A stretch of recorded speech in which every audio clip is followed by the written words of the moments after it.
Hi, welcome once again to Chamber Momentum. My name is Mo Beliveau, and I am the Executive Director of the Greater East Hampton Chamber.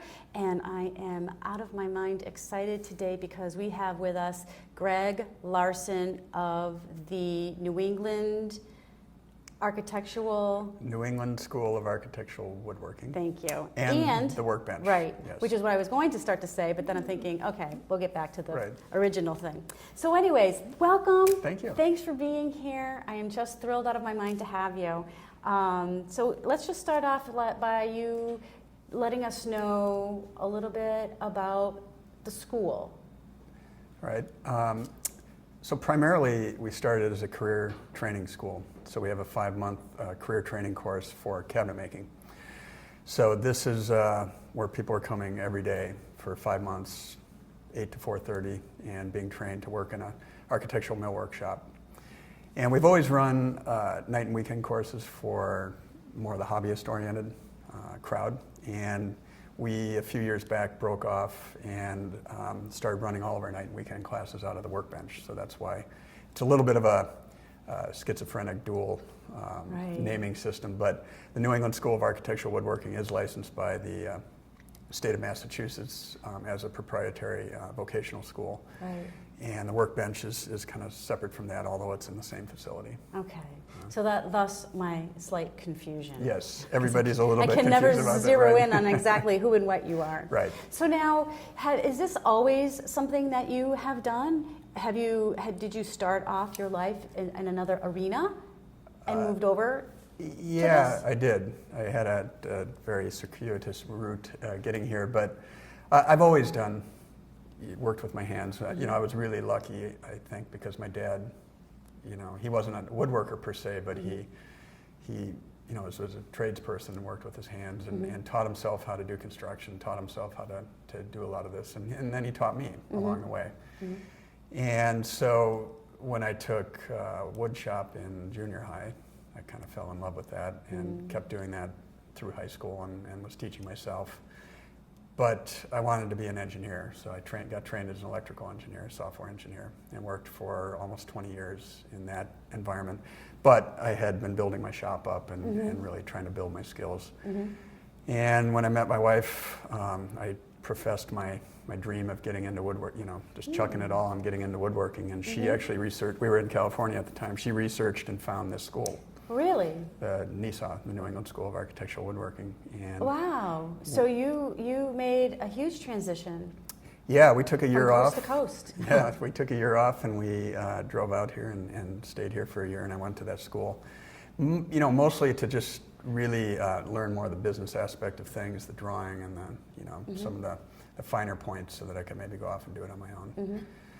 Then we moved back to California and realized that we really wanted to be back out here. Nice. And so we planned and came out, and I went to work for a cabinet shop, and then the school came up for sale, and Nice. here I am. So, Greg, do you recall the moment, or was it a gradual transition?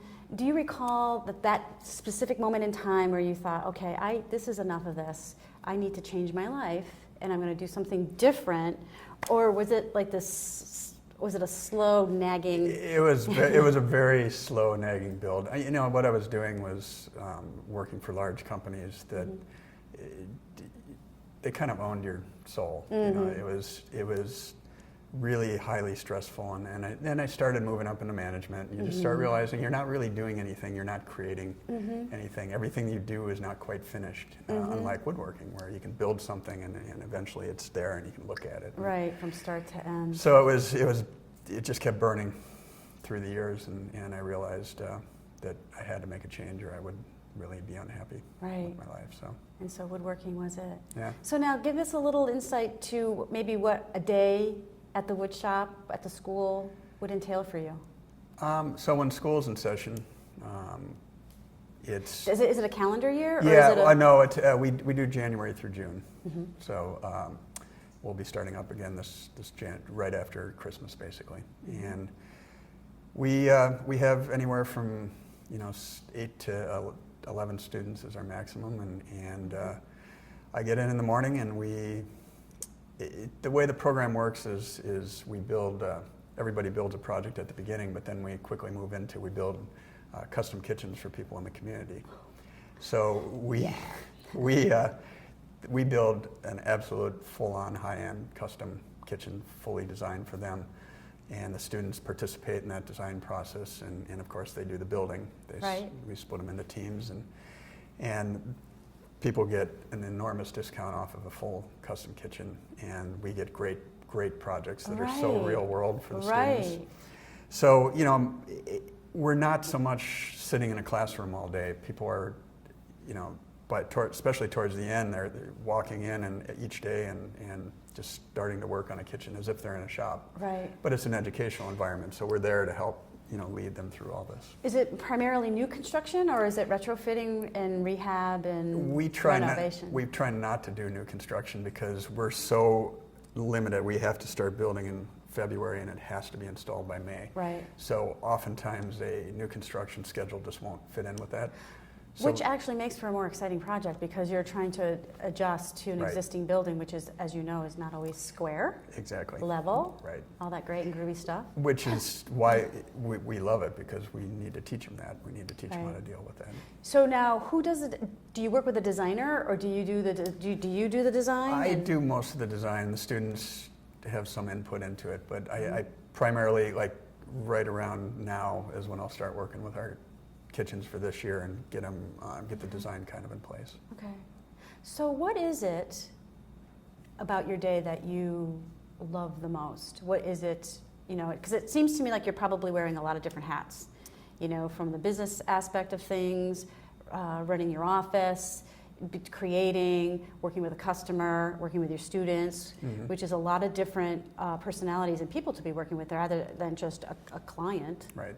So what is it that you love about your day? Well, I think it's the many times throughout the day where you're seeing that you've taught somebody something and they're picking it up and they're figuring it out, or they're just asking you questions and you're helping them learn how to problem solve. What I love about it the most is we're not just building the same birdhouse all the time.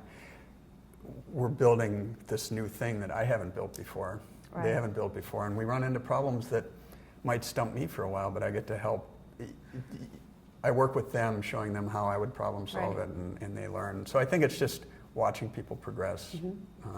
So what age demographic is it that typically comes to the school? Is it a wide range, or is it a specific? It's a hugely wide range. In fact, it's been crazy. We keep a database, and our average age every year is between 30 and 32. Really? And that includes people coming right out of high school, and we get people in their 50s and 60s who have come through the program, and lots of career changers. I'd say 2/3 of our student body is career changers. Right. Coming from somewhere. I think that's very interesting and quite astounding that so many people have reached a stage in their lives where they're looking to do something different and fulfill something different. Well, you know, almost everybody seems to have the secret desire to be a woodworker. I know. There's so Myself many people, included. right? So many people want to do it, and I think, you know, it's part of, and we're seeing it in our night and weekend classes too. I think what's happening now is people aren't growing up like I did with somebody modeling how to build stuff and how to use tools and so on. And so we've gotten a lot of people who've come into our night classes and said, look, my parents didn't teach me how to do this, and now my kids, I want to be able to teach them how to build stuff. And I think as a society, we're not emphasizing it anymore, and we're losing those skills. We're not modeling it for kids as they grow up. So I think we're seeing that with the career changers. We're seeing it with our night weekend people, that a lot of people just really want to be able to learn how to do this. You know what I thought was very interesting when I was doing my research and trying to learn a little bit about you before meeting with you today is on your website. You were talking specifically about, which is a beautiful website, by the way. I think you mentioned your wife. Yes, design she is is. absolutely gorgeous. I had nothing to do with that one. Absolutely beautiful. And mentioning that you have a lot of artists and coming to to be with you at your school. So established artists who are looking to do something different and maybe using a different medium. Right. From around the country and or the world? Not so much the world, Uh-huh. More around the country. Yeah, well, that's a big enough Yeah, we group of folks. right. It is fascinating to see all the different types of people that we get coming through and their different motivations for doing this. And I think it's a shame because there's so many jobs right now. Now that the economy has recovered, there's not a shop in the United States that isn't looking for one or two people. And what's worse is there's no good pipeline for them to get these people. There's no apprenticeship in this country anymore, and there's very few training school. I mean, there's probably less than 10 that focus on cabinet making in the country.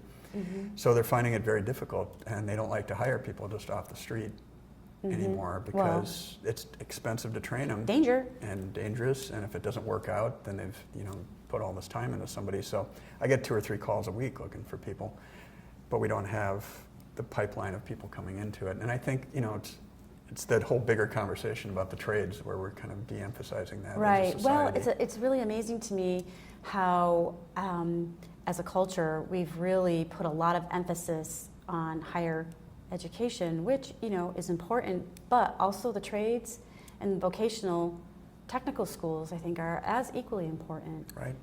For folks to explore and take advantage of. I know both of my educational experiences beyond high school were technical schools. Right.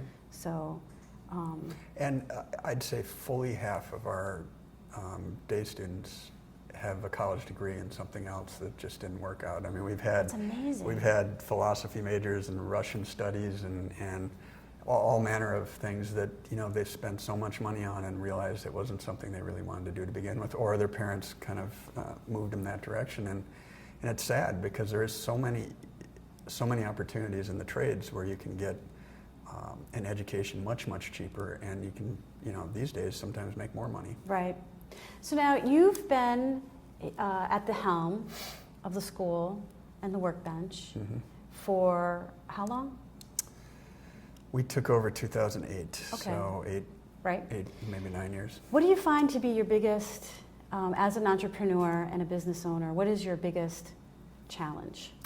Our biggest challenge by far has been getting the word out for this. I was it's dumbfounded. difficult.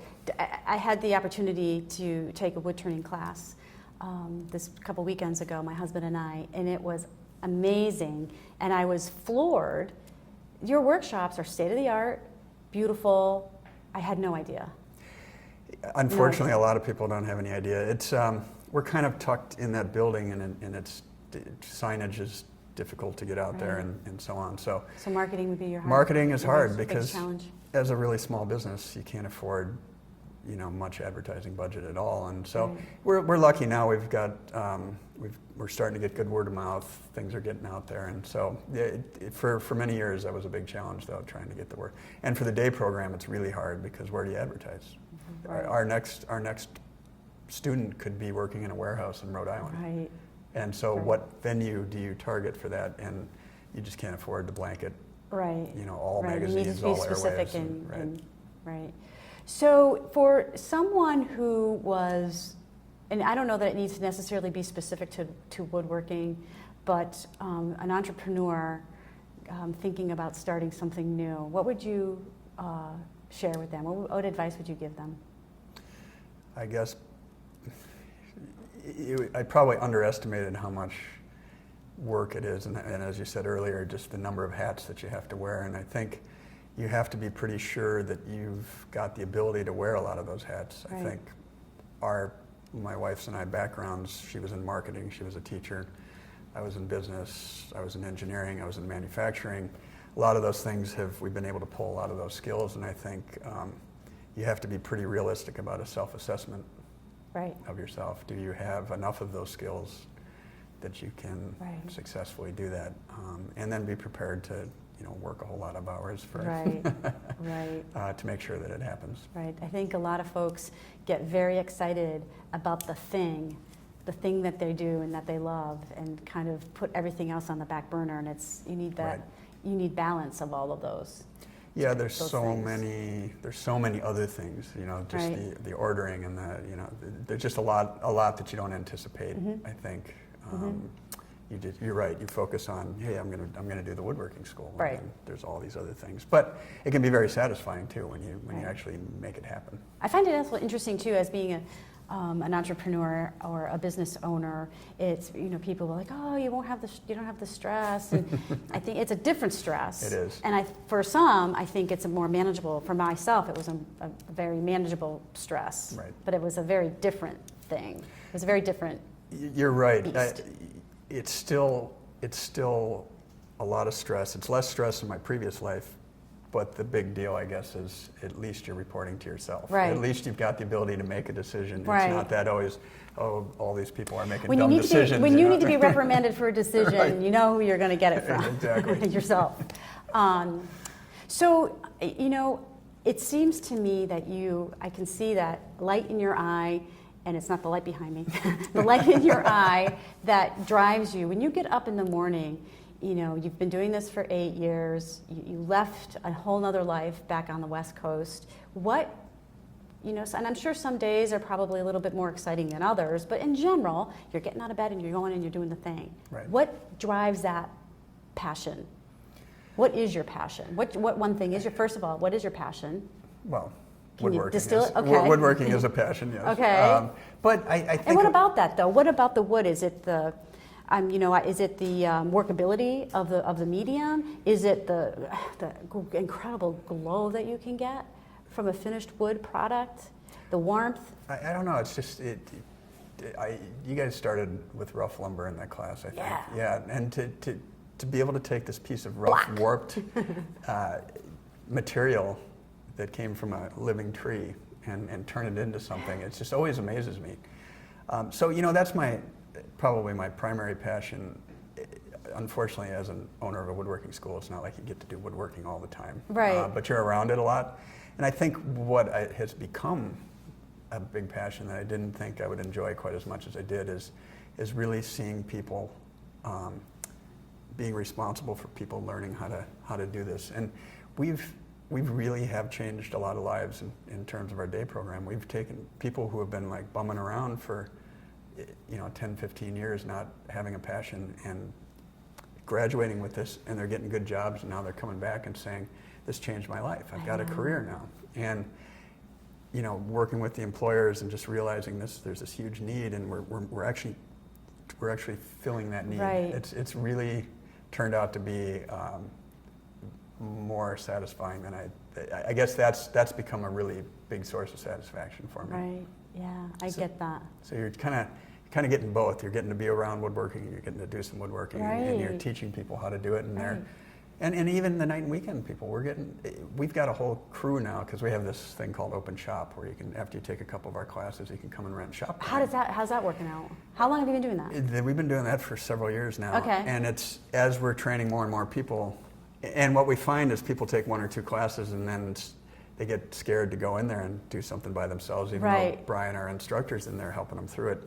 But now we've got this whole crew. It's every Thursday night, and we've got an ex-judge from Springfield, we've got an accountant, we've got lawyers, we've got all these people, and they come every Thursday night, and then they all go out afterwards, and it's like the Thursday night out. So it's become really neat seeing these people, and they're turning into really good woodworkers. Right, and they're doing something productive. Right. And you are really, when you kind of distill it down to a very basic thing, is providing service to other. And I'm not saying your woodworking class is a service, but you're providing this new avenue for folks to find their passion. I was going to say themselves, but their passion and their desire in fulfilling that. And I love when that spark gets lit in somebody's eyes, and you know it right off the bat. Right.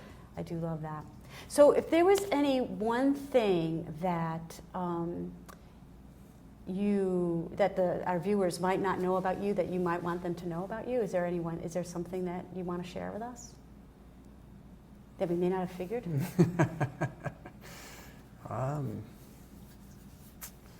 Gosh, that's a tough question. I like to golf.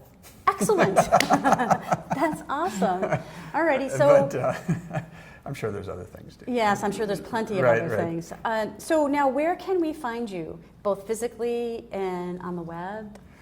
On the web, we have two different websites. One's the workbenchschool.com, and the other one's NESAW, NESAW.com.